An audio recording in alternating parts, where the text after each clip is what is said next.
Bueno, dando seguimiento a nuestra agenda, ahora vamos a tener una exposición sobre Televisión 3.0 y contamos aquí, para mi satisfacción personal, a mi amigo, colega de trabajo, Raymundo Barros, que es el presidente del Fórum Brasileño de Televisión Digital, además director de tecnología de Globo. ¿Ah? Y también, aunque remotamente, a Mrs. Madeleine Noland. And welcome, Mrs. Madeleine. Good morning. Yo paso inmediatamente la palabra al ingeniero Raymundo Barros, que nos va a hacer la exposición, y también, conjuntamente con la señora Madeleine Noland, nos va a mostrar lo que es la realidad hoy en Brasil de la televisión 3.0. Yo ayer dice en mi discurso inaugural de esta asamblea que a 2 años la televisión 3.0 en Brasil era un sueño. ¿Tá? Hoy es una realidad, después de mucho trabajo, mucho esfuerzo. Así que paso la palabra a el ingeniero Raymundo Barros. Gracias.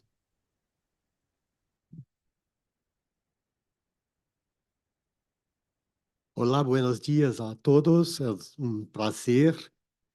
Esta será uma reunião em 3 línguas: portunhol, português, and English. So we have Madeleine. Very nice to have you here. I'm gonna make a brief presentation on the status of DTV Plus in Brazil, and after that, I'm gonna invite you to join us in a conversation on what we can do together to actually help leverage ATSC 3.0 across the Americas. Okay? So, você poderia voltar para a minha apresentação, por favor? Pois bem, uma vez mais, buenos dias.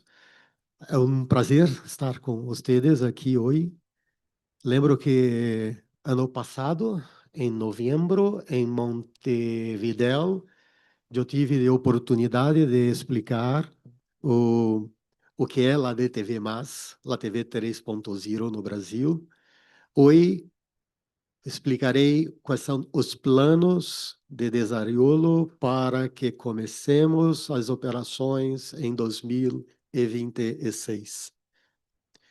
Lembrando que todos, para onde aponto? Para lá. Para a tela? Para a tela.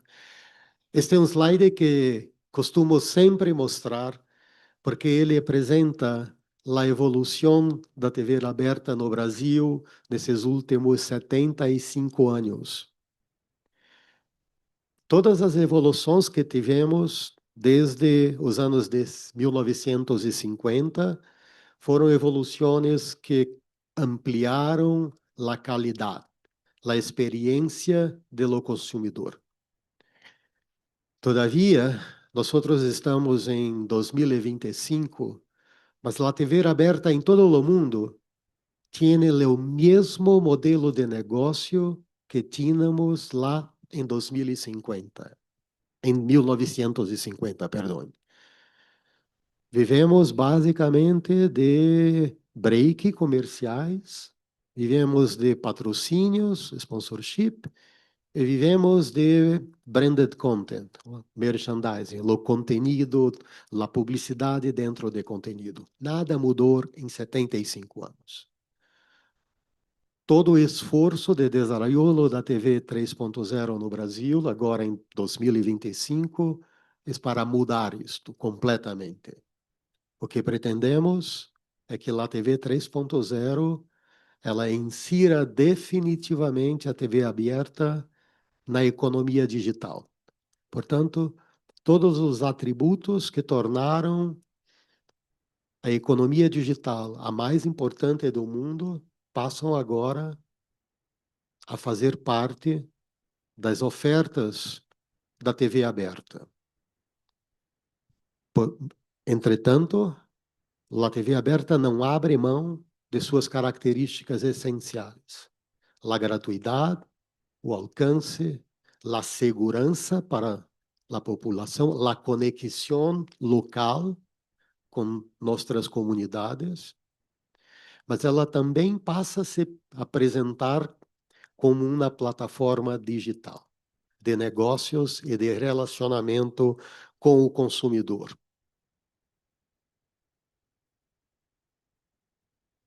Eu ainda não... Eu estou tentando entender aonde que eu aponto para mudar a tela. Esse é um vídeo... Você poderia voltar ao vídeo, porque ele tem áudio. Eu tenho um vídeo em espanhol que explica, né, os modelos da TV 3.0. Por favor, pode passar agora.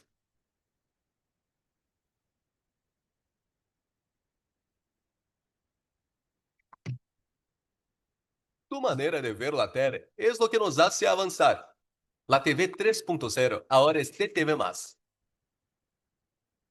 Desde el pasado analógico, sin colores, con colores, hasta la TV digital, estamos junto a ti y ha llegado el momento del nuevo otra vez, un paso más hacia el futuro de la televisión, una revolución que fusiona el broadcast y el broadband. El broadcast es la transmisión en vivo de calidad y a gran escala. El broadband es la interactividad del contenido bajo demanda. Juntos, ellos combinan la fuerza de la TV abierta con la comodidad del digital. Es una experiencia única. Una nueva generación de televisión. Empieza en vivo.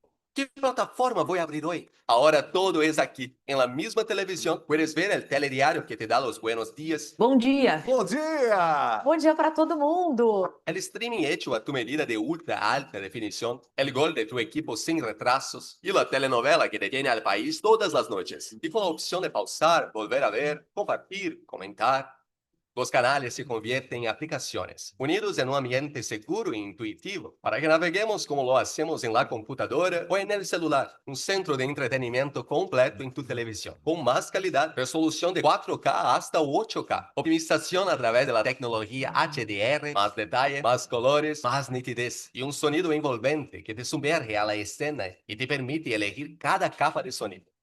Y la tecnología también está en favor de la accesibilidad, con la inclusión de subtítulos, audiodescripción y lengua de señas. Otra innovación es la función de alerta. En situaciones de emergencias climáticas o de seguridad pública, el equipo de defensa civil podrá emitir advertencias para asegurar tu protección. DTV+ es la TV de todos en todas tus pantallas. Abierta, gratuita, universal.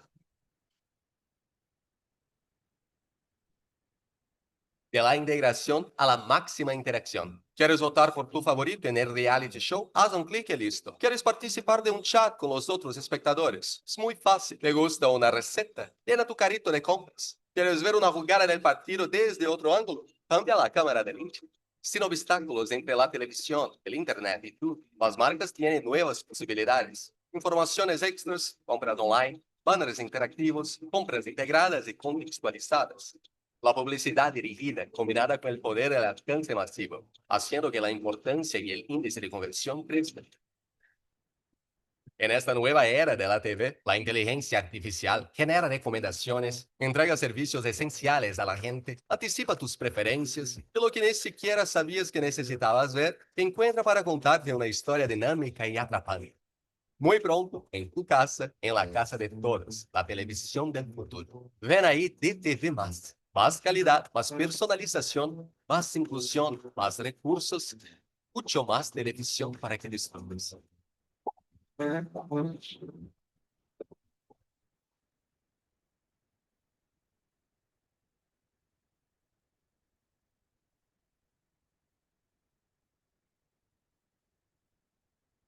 Como vocês podem ver, é uma plataforma 100% interativa e é uma mudança profunda na forma como nos relacionamos com nossos consumidores. Isso exige de cada um dos radiodifusores a construção de novas capacidades para entender e ofertar ao consumidor todas essas ofertas interativas. É uma profunda transformação, mas a boa notícia é que aqui no Brasil nós estamos avançando muito rapidamente. Praticamente todas as etapas necessárias para o início da operação estão cumpridas. É por isso que vamos agora compartilhar com vocês um pouco dessa nossa jornada.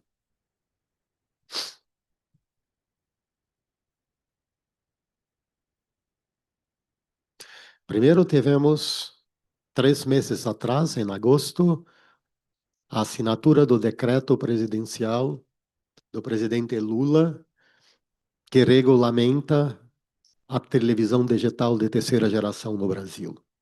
Esse decreto é muito importante porque ele estabelece todos os requisitos para o início desta operação.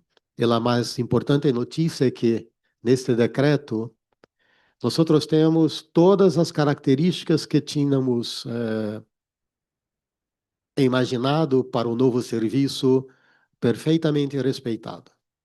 Portanto, nosso decreto... Você poderia me dizer para onde eu aponto, que eu ainda não aprendi? Para você aí, mas não está legal, não. Aqui, ó. Agora foi.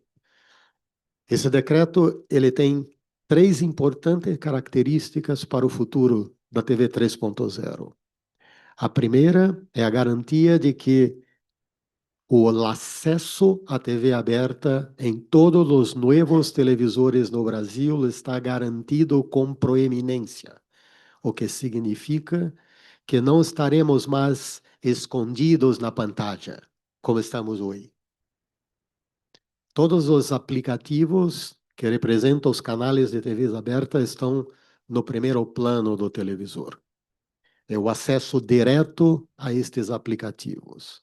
Uma outra característica importantíssima é que, ao decidirmos pela capa física ATSC 3.0, isto representa que os consumidores em toda a região metropolitana das cidades serão capazes de acessar a TV aberta com uma antena interna, uma antena que pode ser, como dissemos aqui, plugged in, plugada no televisor, ou built-in, dentro da própria caixa do televisor.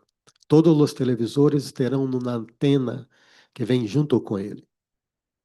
E mais importante é que a radiodifusão no Brasil terá acesso a 12 novos canais. Teremos um espectro adicional para que possamos começar a operação em TV 3.0 em simulcast com a TV 2.0, que vou mostrar aqui a vocês agora. Toda a estandarização técnica, todas as normas técnicas para permitir que aqueles serviços que mostramos no vídeo estejam disponíveis. Todas as normas estão concluídas, testadas, todos os protótipos estão funcionando, estão prontos, falaremos sobre isso mais adiante.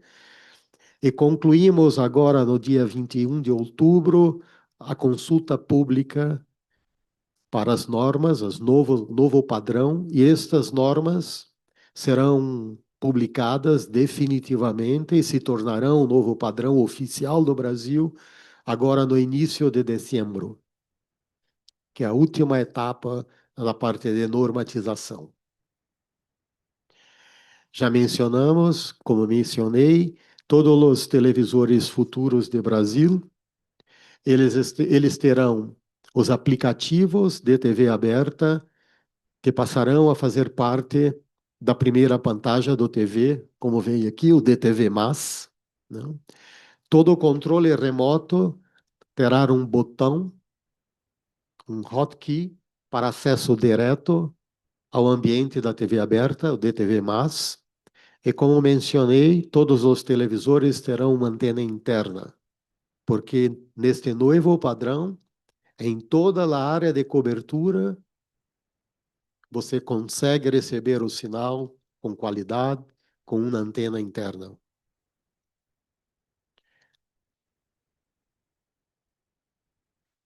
Esta é a notícia dos novos canais. Hoje em Brasil, nós temos os canais de VHF alto, de 7 a 13, que continuam sendo utilizados para a TV 2.0, e temos os canais que vão até a faixa de 600 MHz, são 37 canais em UHF, onde estão também outros canais de TV digital. O processo de switch-off no Brasil está praticamente concluído. Há pequenas cidades que serão desligadas dentro dos próximos, hasta lá final deste ano, creio, hasta dezembro deste ano. Portanto, o switch-off estará concluído no Brasil e temos 12 novos canais numa nova faixa que vai de 250 a 322 MHz. E eu creio que o Brasil é um dos primeiros países do mundo que a radiodifusão está ganhando novos canais. Não? São novos canais dedicados exclusivamente para o lançamento da TV 3.0. Esta é uma imagem da estação piloto da Globo, no Rio de Janeiro. Essa estação foi inaugurada em abril, quando a Globo celebrou os 60 anos, fez parte das nossas celebrações, e esta estação está no ar hoje, onde temos feito muitos testes com os casos de uso, de cobertura, de interatividade, de e-commerce, todas as funcionalidades que mencionamos. Temos também 2 estações que estão no ar em São Paulo, 2 estações pilotos, que foram financiadas com recursos do Ministério das Comunicações. Elas operam nos canais 7 e 8. A estação do Rio de Janeiro de Globo opera em um canal na nova faixa de 250 a 300 MHz. Esta operação em São Paulo está nas torres de SBT e Record, duas outras grandes redes de TV no Brasil. E também temos em São Paulo, portanto, 2 sinais em que estão sendo feitas muitas experiências. Este é o protótipo do receptor, que já está praticamente concluído. Ainda temos evoluções que seguem no seu desarrollo, mas ele já é totalmente compatível com a nova tecnologia. E teremos agora, no mês de fevereiro do próximo ano, o início da disponibilidade em escala de conversores. E temos hoje alguns fabricantes de televisores que estão trabalhando fortemente para terem o produto antes da Copa do Mundo.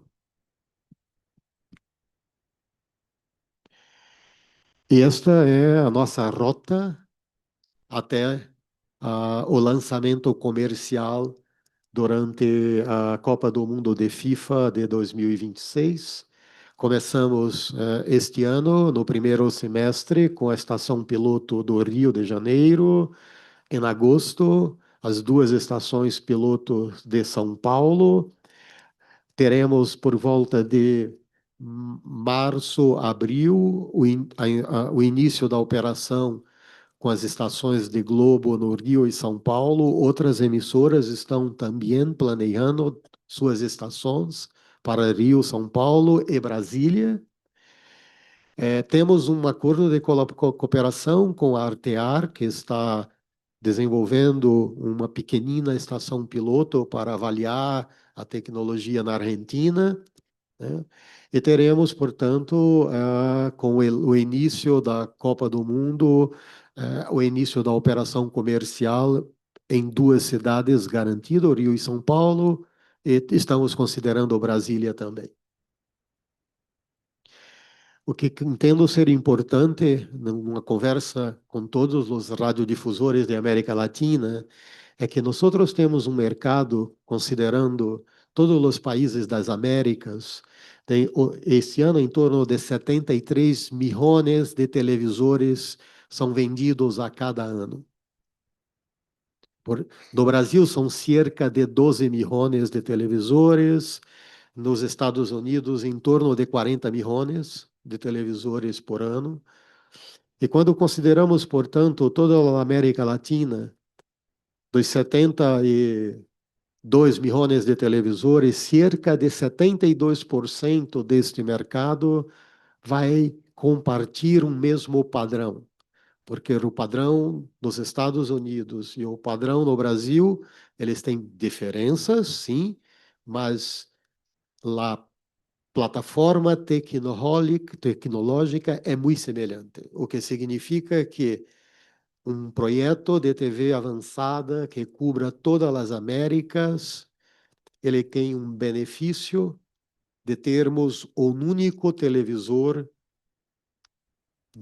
usando a mesma tecnologia em todas as Américas, o que é um benefício muito grande para o consumidor final, porque o preço cai. E também para nós, os radiodifusores, vamos compartilhar uma mesma tecnologia, o que significa que temos também um custo de aquisição de equipos substancialmente menores. E um ponto importante é que é muito diferente do que temos hoje com nossa TV digital, lançada, que começamos a operar na segunda, 2007 a 2010. Esta é uma nova tecnologia que usa muito recursos de cloud pública. Cerca de 30% a 40% de todas as inversões são OPEX na cloud pública. E podemos também compartilhar desta mesma solução em cloud, porque são os mesmos provedores de cloud que operam em todos os países da América. Então, há um grande benefício de discutirmos uma proposta que temos falado de uma colaboração que cubra de Alasca a Patagônia, uma única grande plataforma de TV aberta compartilhada por todos nós outros. E, portanto, creio que este é uma reunião muito importante para discutirmos como podemos colaborar para expandir a TV 3.0 para toda a América Latina. Muito bem, muito obrigado. Este era o que tínhamos que apresentar. Agora vamos conversar com Madeleine e entender qual o status da implementação da TV 3.0 nos Estados Unidos. Thank you, Raymundo. Hi, Madeleine. So Oswaldo. now back to you. Wonderful. Can you hear me? Yes, we can hear you. Can you? Perfect. I will share slides.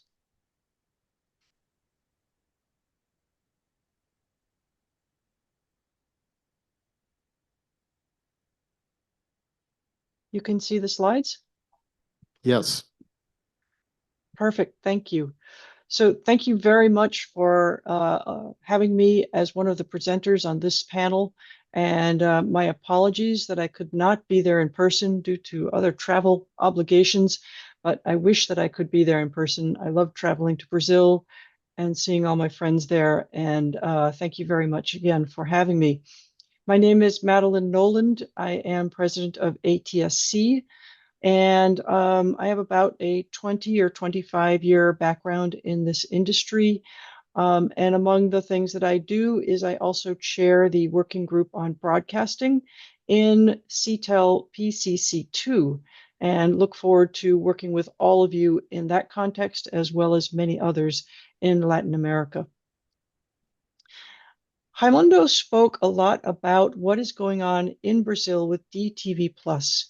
And there's a interest that multiple countries in Latin America and the Americas could transition to a next generation system, ideally the same system, so that opportunities for volume discounts and working together can be realized. I think that Raymundo gave a very good case of why the region might like to transition to the same system, Alaska to Patagonia, as he says.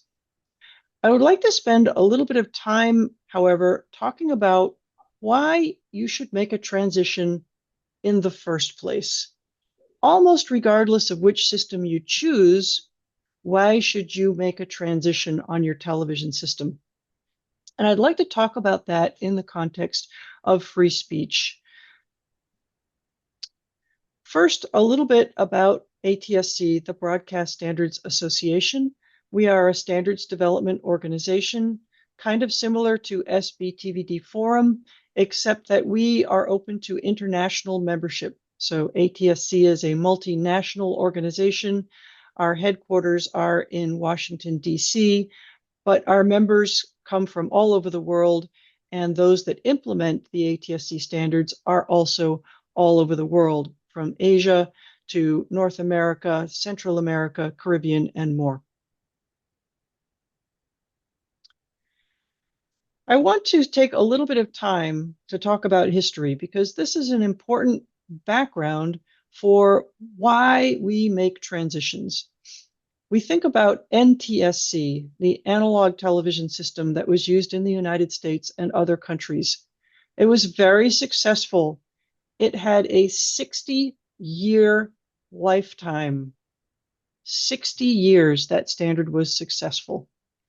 That's a good long time, but technology moved more slowly in those days. Then we had the transition to the first generation of digital television. There was a goal for this transition. Number one goal was to make spectrum available for the new cell phone industry that was just getting started. So the goal was to move from analog to digital so that we could free up spectrum and allocate it to cell phone services. This was a government-driven initiative. In the United States, we transitioned to ATSC 1.0. In Latin America, mostly ISDBT or ISDBT-B. In Europe, DVB-T, etc. And we moved to this new digital system, which had many benefits for consumers, and it had more than 30-year lifespan. Also a very long time, but only half as long as the analog system. Technology is moving even faster. Today, we look at what's happening with advancing technologies. There are what we call in the United States cord cutters, cord shavers, and cord nevers. This is a reference to the declining subscription to pay TV services, especially cable, and also direct-to-home satellite pay TV. And this is changing the marketplace dynamics a lot. In fact, in the United States, the over-the-air audience is growing, but mostly it's the streaming services that are growing. Mobile viewing continues to increase. On-demand viewing is just assumed. Young people have no idea what this appointment viewing thing is, other than live sports and news. Digital advertising is very powerful. Targeted advertising is becoming essential, and consumers have an app-centric mindset. All of these things are brand new in the world of television, and we can see how the careful design of the Brazilian DTV Plus system is managing to speak to these new viewers who think with this app-centric mindset, while still maintaining the traditional program guide and channel zap experience that older viewers still appreciate. But the main thing I want to talk about is how technical innovation supports free speech. And I'm going to put out some logical steps. So the first step is that broadcasters can deliver clear and trusted information. They are usually the organizations that are most trusted with the most critical messages, whether it be emergency messaging or fair and balanced news, or simply local and hyperlocal programming that reflect the culture of the region. In order to get that information, audiences need to be watching broadcast. If they're watching Netflix, they're not getting this information. So they have to be watching broadcast in order to take advantage of the public service that broadcasters offer. And broadcasters have to offer high-value content and modern features in order to keep the broadcast audience. I hear time and time again what happens to broadcast, for example, when football rights become too expensive and they can no longer afford the football rights, and therefore the audience goes somewhere else. The broadcasters have to have strong businesses in order to be able to provide the kind of high quality, high value content that audiences want in order to keep the audiences on that platform. And in order to offer high value content, broadcasters need strong businesses. And they need technology innovation in order to maintain those businesses and deliver the modern features that audiences expect today. And I would also add that this applies to both commercial and non-commercial broadcasters. Non-commercial broadcasters need revenue also, whether that revenue comes from donations or from the government or from any other source. If you don't keep your broadcasters strong with strong businesses, then they can't innovate technically and they can't afford the high value content.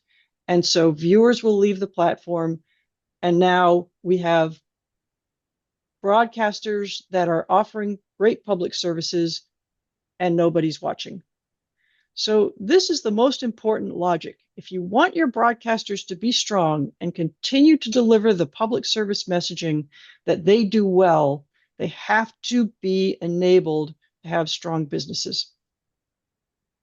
So ATSC 3 enables these modern features and new business opportunities.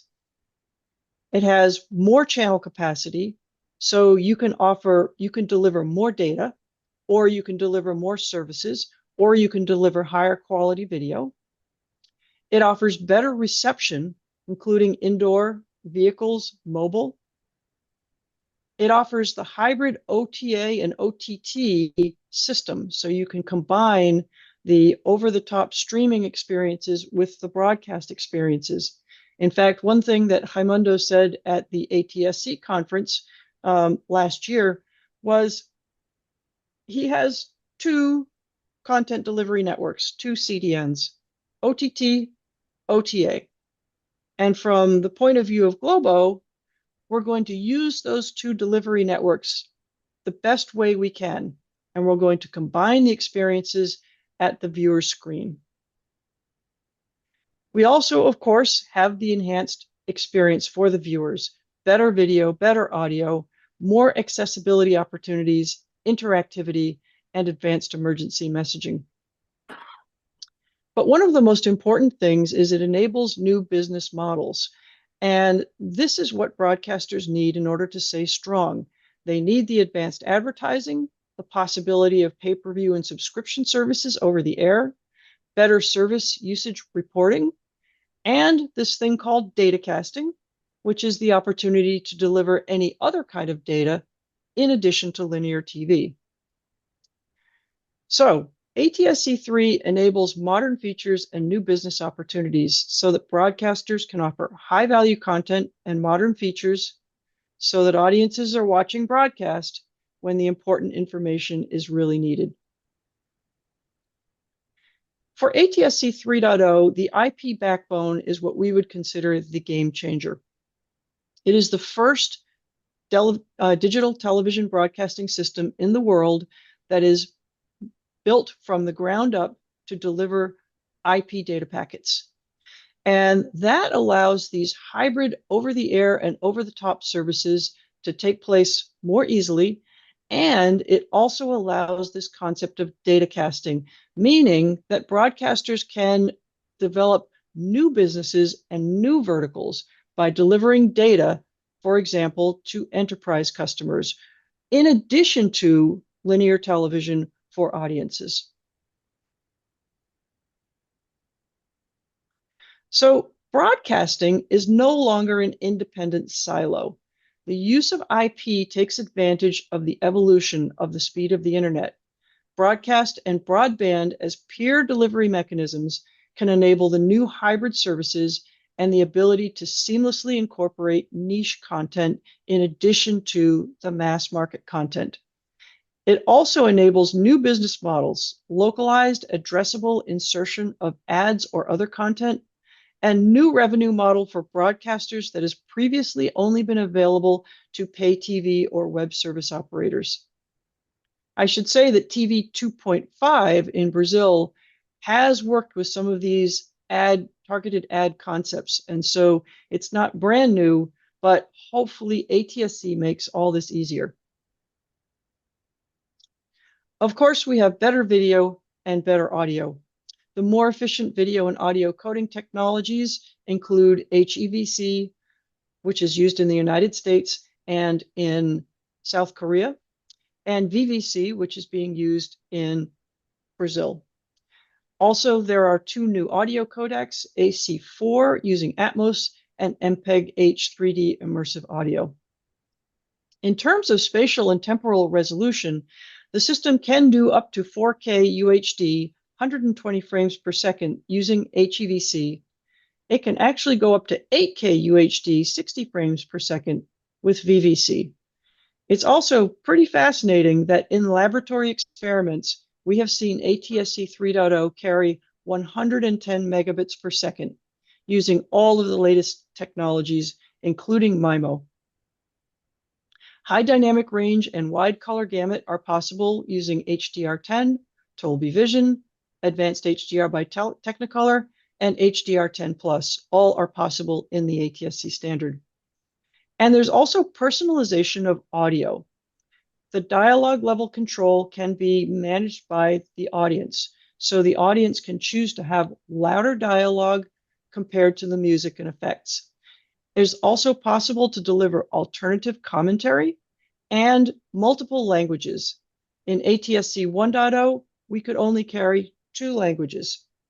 In ATSC 3.0, you can carry almost unlimited languages, including video descriptive services, and all of these things can be in immersive audio coding.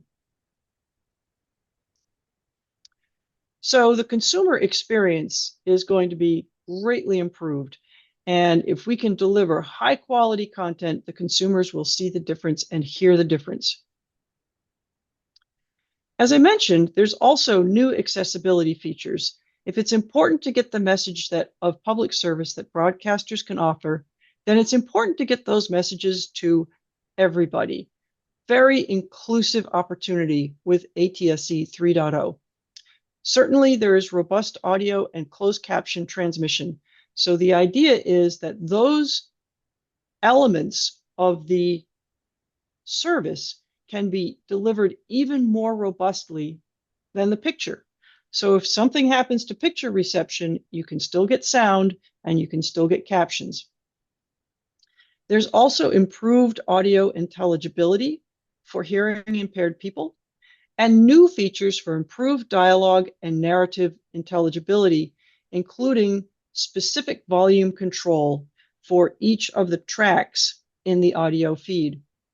There is also support for video description services, and this support is improved because not only can the video description services be in the full channel immersive audio experience, but they can also be in multiple languages too.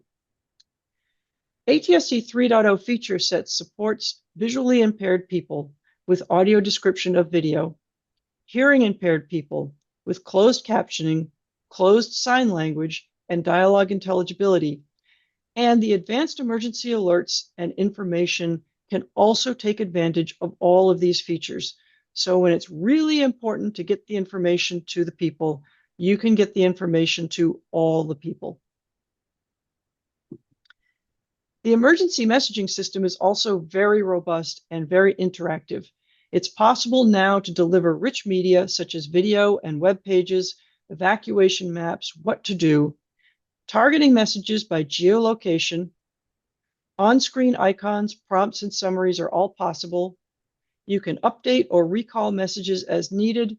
The user can select their language, and the possibility exists to wake up devices for important alerts. I think it's also worth mentioning, these are all the fancy parts of the emergency messaging system, but it's also possible to simply turn on a public siren using the ATSC Advanced Emergency System. Raymundo talked a lot about interactivity, and this comes also into the modern features that viewers are expecting in today's entertainment world. Personalized and dynamic, an internet-like experience over the air. Hybrid delivery merging broadcast and internet, enhanced story information, synchronized second screen applications, audience measurement capabilities, which is very important for attracting advertisers and optimizing your content. Dynamic ad insertion. It adds TV-centric functions to a web-like experience. And by that, I mean, for a web browser, there's no need to understand if parental controls are on. But with the television, it is important to understand these things. And so this interactivity system offers new features for a web-like experience, such as changing the channel, checking a parental control setting, or accessing a device's DVR. And I think it's interesting also to think about how Brazil is working with DTV Plus. It's an app-based experience, but you can still channel up and channel down, the quote-unquote channel zapping experience that people know and love with television. All of this is possible with ATSC3. So what are some of the broadcasters doing around the world with ATSC3? With Ultra HD video, this is the first thing that the South Koreans launched. They launched UHD video in 2017 in time for the Olympic Games in Pyeongchang in 2018. They had a very simple message to the viewers, UHD broadcast. That was their main goal, and they had that completed first thing. In fact, South Korea is planning to turn off ATSC 1.0. They were originally planning for 2027. I don't know if they're going to keep that date, but the point is that they're planning to sunset ATSC 1.0 and at the same time stop broadcasting HD entirely. All broadcasts will be UHD. There's also high dynamic range and wide color gamut. This is something that the US broadcasters are using very broadly. They're reaching approximately 80 million households using various different HDR and wide color gamut technologies. Next gen audio is also being developed and delivered today. South Korea is using MPEG-H audio, and US broadcasters are using Dolby AC4. Currently, 32 million households have access to immersive audio using Dolby Atmos audio services. I think it's also worth mentioning that with these systems, the concept of dialogue enhancement comes standard. So all households that have access to ATSC 3.0 signals have dialogue enhancement as a new feature. And with interactivity, South Korean broadcasters launched a system called TVVA in 2018 to allow viewers to watch Olympic events on demand.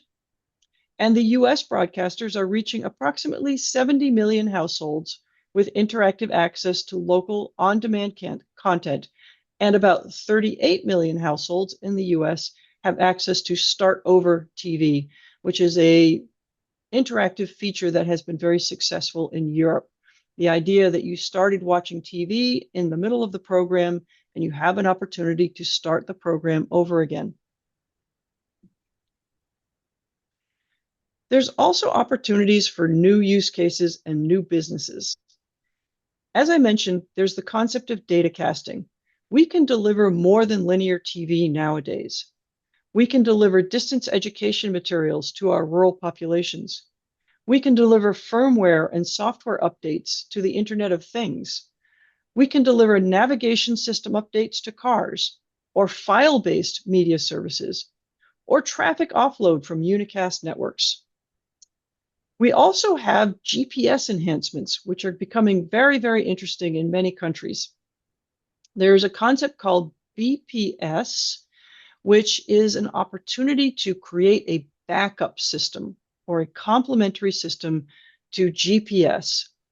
In the United States, GPS has both precision navigation and precision time. And large, major parts of the US economy rely specifically on precision time.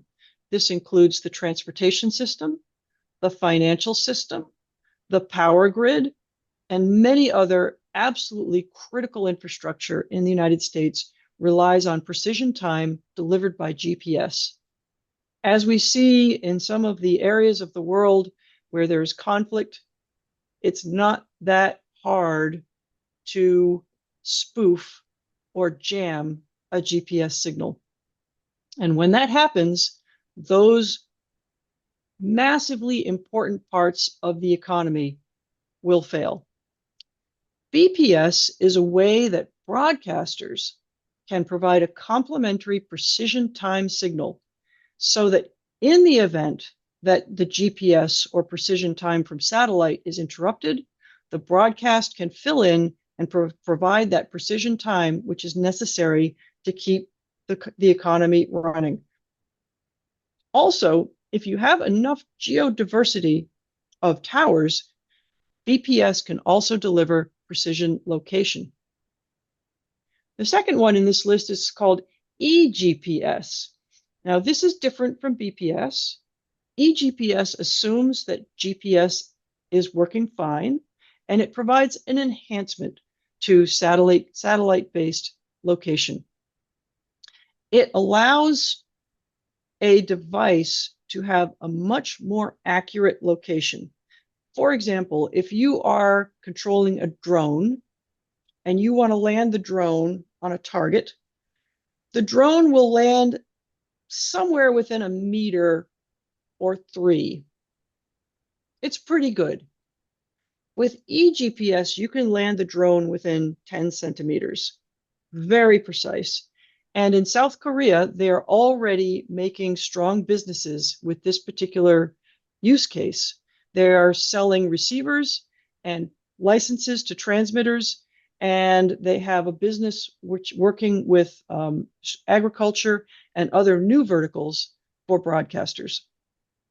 Of course, there is the opportunity for new TV service revenue, and the idea of smart city infrastructure is something that's being explored very carefully in Calgary. In Canada, they're using ATSC 3.0 with experimental licenses to deliver data to variable speed limit signs. Apparently, the speed limit signs on the roads in Calgary are very complicated. And with this system, they're able to deliver the speed limit to those signs on a digital basis. It allows quite a lot of flexibility, and it also allows changes for times when there's an accident up ahead and they want everybody to slow down. Also in Canada, they're working on sending public alerts to public spaces.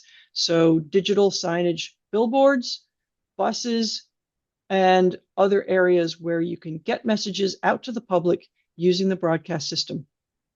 And lastly, they're using ATSC 3.0 to get distance education materials to rural Calgarians who don't always have access to get to school, and they don't always have great broadband in order to access materials over the internet.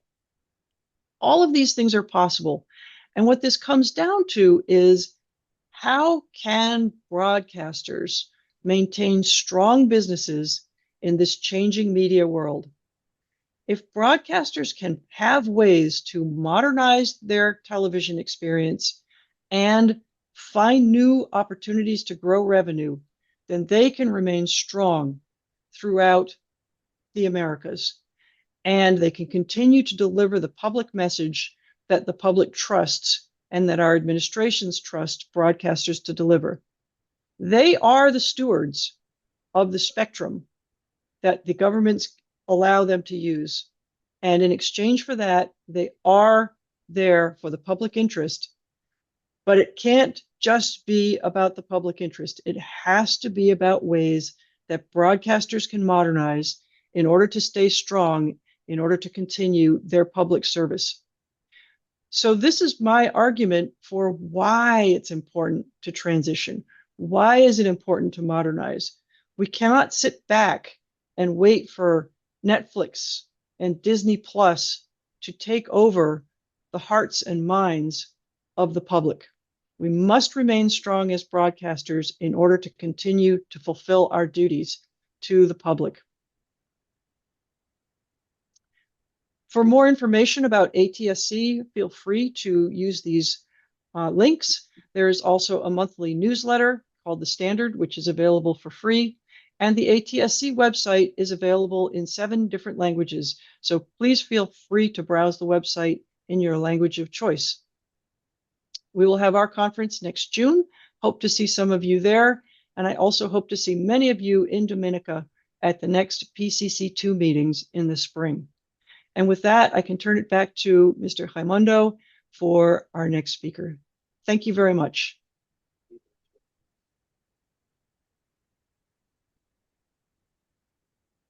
Madeleine, thank you very much. Thank you. Thank you, Madeleine. Bueno, tenemos posibilidad, no muchas, porque la hora ya se nos pasa, pero podemos abrir la posibilidad de algunas preguntas. Acá tenemos Michelle de Perú y Jorge Martínez de Colombia, de Caracol, y Michelle de Perú. Empezamos por Michelle, ladies first. Gracias. Una pregunta para Raymundo. Entiendo que las antenas van a venir o dentro o con un decodificador o una antena externa que va a ser vendida junto con el televisor. Pero, ¿qué pasa con los televisores ya comprados? ¿El Estado se ha comprometido a subvencionar o a hacer algún tipo de iniciativa social para adaptar esos televisores a la TV 3.0? Michele, muito obrigado pela pergunta, muito boa. É verdade, nós temos hoje no Brasil cerca de 90 milhões, entre 90 e 100 milhões de televisores instalados em todo o país. E nós vendemos por ano cerca de 12 milhões de televisores a cada ano. O que temos aqui são duas frentes simultâneas. Uma, naturalmente, todo novo televisor produzido no Brasil, a partir, muito provavelmente, de 2026, 2027, eles já serão compatíveis com a nova tecnologia e, portanto, estamos falando de 12 milhões de televisores compatíveis com a tecnologia a cada ano. Mas temos, como eu mencionei, 90 milhões de televisores. A solução para os 90 milhões de televisores são os decoders, os set-top boxes. Eu mostrei na tela o protótipo de um set-top box. Nós temos, o governo fez um investimento para o desenvolvimento deste produto com fornecedores na Ásia, né? Taiwan, China, Coreia, e nós teremos 3.000 caixas que chegam agora, que são as primeiras caixas experimentais, e há um trabalho para termos algumas milhões de caixas que estarão disponíveis para o consumidor adquirir, né, e, eventualmente, algum tipo de suporte governamental, de subsídio, para as famílias de baixa renda adquirirem essas caixas, né? Esses conversores, ao serem conectados aos televisores atuais e com a antena que você vai ligar no conversor, ele se comporta exatamente como um televisor 3.0. Então, é uma vantagem muito grande nesta tecnologia, é que os conversores, eles são um dispositivo que vai acelerar muito a adoção. Só complementando, Raimundo, la implantación de la televisión 3.0 en Brasil va a empezar por São Paulo, Río y Brasilia. Y solamente para estas tres ciudades, el gobierno va a distribuir gratuitamente para la población de baja renta 2 millones de conversores como este que Raimundo está. Entonces hay un programa social de distribución para aquellos consumidores, aquellos telespectadores que no tienen posibilidad de adquirir un set-top box. Jorge Martínez, de Caracol. Micrófono para Jorge Martínez, por favor. Thank you, Madeleine and Raymundo. I don't know if I understood well, but you talk about to pause and to rewind and to fast forward the video. So that means that we need internet, because broadcasting does not allow to do that kind of function. And if we are going to use internet with the broadcast, can we have data of the people to use it? Distilled vinegar. Yeah. Excuse me. So, very good question. I'm going to answer you in English. I think it's going to be better. So, yes, it's right. You are able, you have to, for a full experience on TV 3.0, you need a TV set that is connected at the same time to the antenna and to the internet. And I'm going to give you the situation right now in Brazil. So Brazil, we have around 70, 80 million households. So, and then we have around 61% of those households, they already have their TV sets connected to the antenna and to the internet. What is amazing here in this country is how the penetration of broadband is growing quite fast year over year, mainly because of the small ISPs. We have more than 10,000 small ISPs all over the country. And those small companies are really making broadband access universal here in Brazil, which means that when we launch TV 3.0 next year by World Cup, we're going to have, I would say, 65% of those households with, at the same time, the antenna and the internet. And if you have an internet connection and you are watching some of those streaming operators, I mean, Global Play from Globo, YouTube, Netflix, then you are red for 3.0. So the TV set will seamless make the switch between the antenna and the broadband on a very fluid way, very seamless integration. So you can pause, you can rewind. Yes, you cannot fast forward, but you can pause and you can rewind on a very seamless way. And when I mentioned, yes, Madeleine, please. Oh, I'm sorry, Raimundo. I didn't mean to. When you're finished. No, that's it. I finished. Thank you. Yeah, excellent question. For what we call trick play, which is forward, fast forward, rewind, things like that, you need two things. As Raimundo said, the TV needs to be also connected to the internet, and there needs to be a good broadband connection. And the broadcaster needs to also offer the content over streaming as well as over broadcast. And so the broadcaster also needs to take advantage of having the two delivery networks in order for consumers to enjoy start over TV. So if you imagine that I am tuning into local news and I tune in 10 minutes late, it says, do you want to start over? The system is smart enough to know if I have a broadband connection or not. If I don't have a broadband connection, it will not offer me that question. So it knows that I have a broadband connection. It can offer the question if the broadcaster wants to ask. And what that means is that the broadcaster is not only delivering the news over the air in real time live, but the broadcaster is also making the news available on demand over streaming.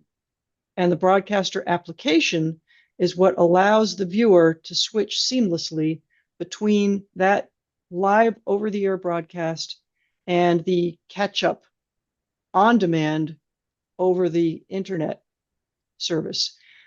For my case, I have access to this kind of service. I can start a football game in the middle. I say start over, and I can jump back to live at any time.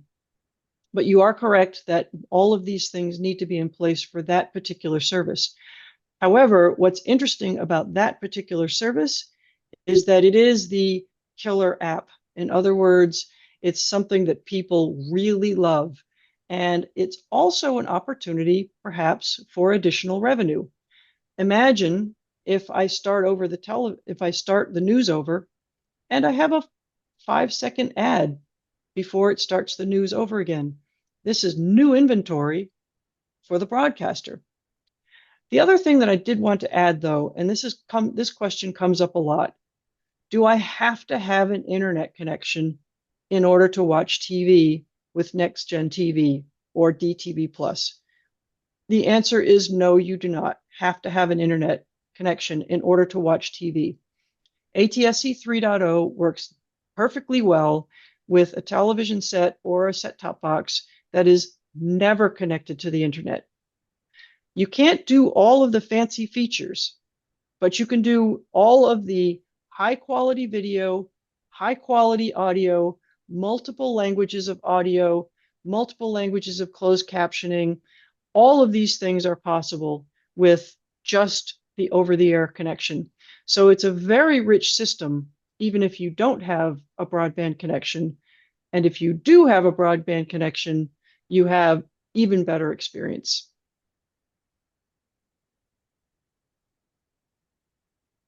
Ok. Carlos Molina, tendría una pregunta.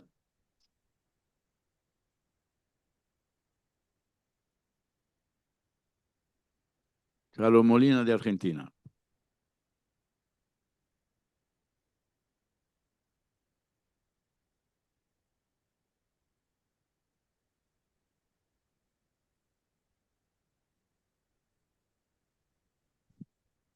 Sí, la interactividad del sistema 3.0 es autónoma, es decir, no requiere la interacción con la red de Internet. Es decir, la vía de retorno que hay entre la estación emisora y el televidente, es decir, se transcurre en un sistema autónomo y propio, sin Internet. Pero, a ver, esta puede recabar información de la demanda que está haciendo el televidente a través de los sistemas de streaming digamos, de los sitios de Internet. No sé si es clara la pregunta. Creo que usted está explorando la misma cuestión de interacción con la Internet o sin la Internet. Para uma interação completa, você precisa de internet com canal de retorno. Por exemplo, a medição de audiência que nós teremos em 3.0 requer que o televisor esteja conectado à internet, porque esta audiência é reportada pelo canal de retorno, pela internet. Se você está fazendo uma votação para escolher um participante de um reality show, você precisa da internet para isto. Mas existem outras interações que chamamos de walled garden, e que pelo canal de broadcast eu mando um conjunto de informações adicionais que estão no aplicativo interativo e que você pode abrir, navegar, mas não pode interagir. Um exemplo, temos as telenovelas, e nas telenovelas nós mandamos, claro, a programação, mas mandamos também um conjunto de informações sobre o episódio. sobre o capítulo. Nós mandamos qual é a sinopse, qual é a história deste capítulo. Nós mandamos as fotos dos participantes, uma descrição de quem são os atores, atrizes, o diretor. Todas essas informações não precisa de internet. Mandamos todo por la broadcast, pela radiodifusão. E toda navegação está dentro daquele conjunto de informações. Não há necessidade de internet. Perfecto, pero la información que recibe de vuelta el emisor es simplemente el canal que está consumiendo, el canal de 3.0 que está consumiendo en ese momento. Eu recebo eu recebo muitas informações, depende do que queremos fazer. Um exemplo de Globo. Globo tem no Brasil cerca de 140 milhões de brasileiros que têm o Globo ID. Portanto, quando eu... La plataforma. Que é da plataforma de streaming. Forma de streaming. E quando os brasileiros que têm um Globo ID e acesso na TV 3.0, o Globo ID está lá.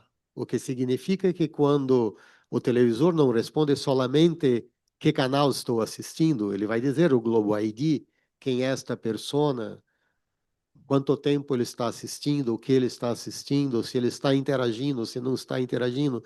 Você captura todos os comportamentos do televidente em tempo real. Não apenas solamente que canal estou assistindo. Tudo que ele faz dentro do ecossistema Globo, eu capturo. Quando ele muda para o canal da Record, eu paro de capturar, não sei nada. Correcto, pero digamos, el ecosistema Globo que reúne 3.0 y streaming sí puede solucionar, como quien dice, el requerimiento de consumo a demanda, cosa que la 3.0 solita no podría hacer, es programación en continuidad, ¿verdad? Sim, se você não tem um produto digital de streaming, o que tens que fazer é criar algumas capacitações novas, não necessariamente um produto de streaming, mas há que ter, por exemplo, um conjunto de biblioteca de VOD ou aplicações interativas. Não é necessário ter um produto de stream completo, mas há que se ter algumas dessas capacidades digitais para oferecer os conteúdos que os televidentes estão demandando e interagindo com TV 3.0. Muchas gracias. May I add something? Bueno, Thank you. Madeleine. Thank you very much. Another thing that we noticed during COVID, when distance education was important, nobody could go to school, and many, many households did not have sufficient broadband to handle all of the education materials for all of the children in the house. What was interesting that people noticed was that in most cases where the broadband could not deliver the distance education, the issue was not zero broadband connection. The issue was limited broadband connection. And so if you imagine that the only broadband connection in a home is the mother's cell phone. So there is a connection, but it's one cell phone. And maybe you have several children, each studying different subjects. And what we found during COVID is that you can use the broadcast to deliver the large files, the video to watch, the book to read, the test to take. And you can use the limited broadband for homework, test answers, and questions. So I also think that in the case where you have a house with limited broadband, it's not good enough for streaming content, but it's good enough for some things. There's quite a lot that you can do with ATSC 3.0.